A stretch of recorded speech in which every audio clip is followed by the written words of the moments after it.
Great childhood experiences, security, MacGyver, the man that fixes everything, a people person, because my father is known wherever he is and knows no stranger. No stranger has ever been a part of his even vocabulary. And for a minute in our community, he was even called the mayor because he spoke and knew everyone.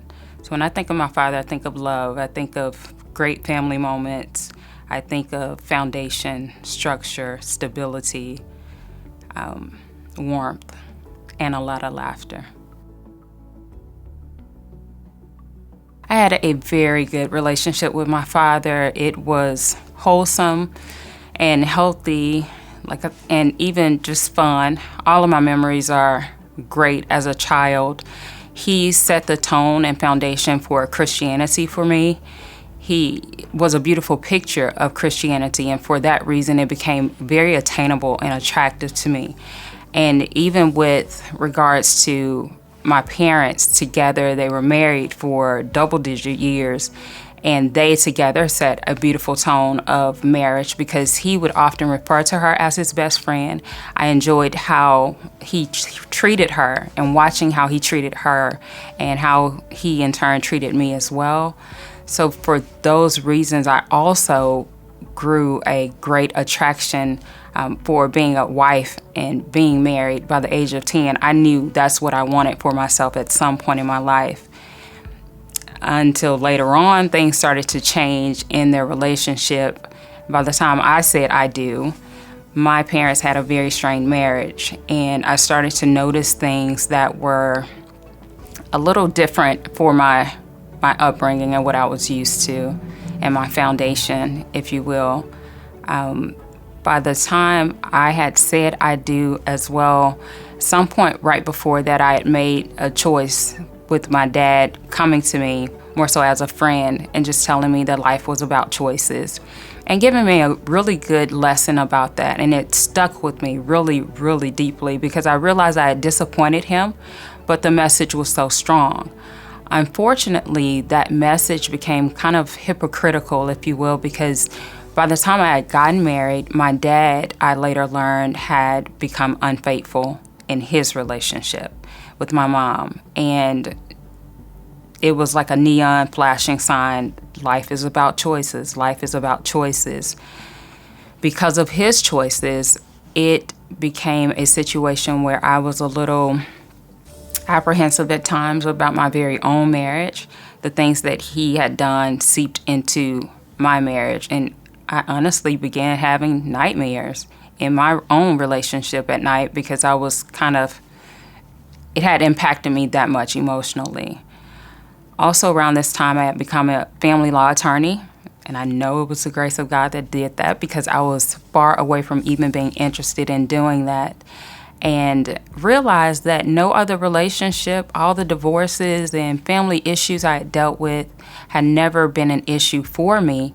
It was really the foundational one with my parents and their strained relationship, and it was tearing at me without me even knowing it. Consequently, I started to look at my marriage a little differently and wonder, was this the fate of my very own marriage? Was this going to be my legacy as well? Because we often are told and think that girls marry their fathers to some extent. So it concerned me greatly if I had in fact married my father to the extent of infidelity in marriage.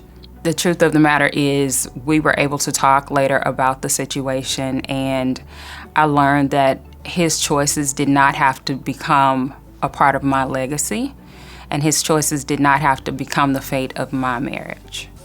So with my father now, we have a very strong relationship, a healthier relationship, and one where I know that I can create, and my husband and I together can create the marriage that we desire to have, in spite of the choices he made, but also because of the foundation that my father set for me. Because without him, my husband wouldn't have even had a chance. He was the reason, he was the structure, the the boundary, he was the example. He was the epitome of what my husband really needed to be. No other guy could come close to being a husband unless they followed kind of the guidelines and met up to what characteristics my dad had. And because my husband came quite close, it became a beautiful story that's very similar to my parents as well. But my dad was the structure for all of those things, and I'm grateful for him because as a girl, a young girl, a teenager who would once want attention from guys, I feel that I had a little more wholesome example of what I wanted and who I was because I had the attention that my father gave me, and I had a wholesome relationship with him. It shifted greatly in the sense that the wind was knocked out of me. It was hard to communicate with him because I was so broken and I was so hurt. And although I believe I'd always seen my father as a man, just a man, in any child's eyes, your children will see you as being bigger than life to some extent.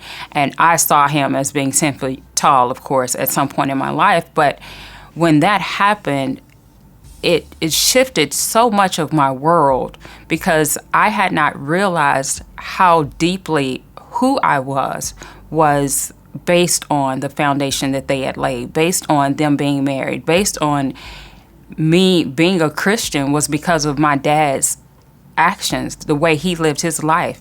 I watched him walk the life of a Christian.